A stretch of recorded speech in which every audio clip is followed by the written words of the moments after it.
বাজার থেকে নিয়ে আসা হয়েছে এই যে টক বেল, আর এটা এখন মাখানো হবে। আমি মাখানো চাই।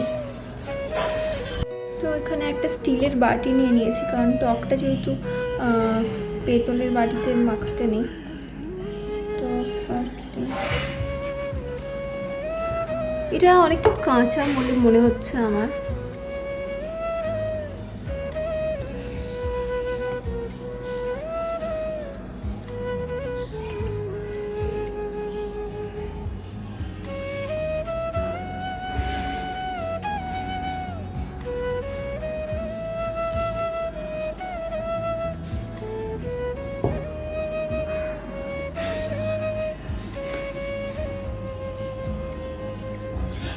তো এর মধ্যে একটুখানি লবণ আর সরষের তেল অ্যাড করব।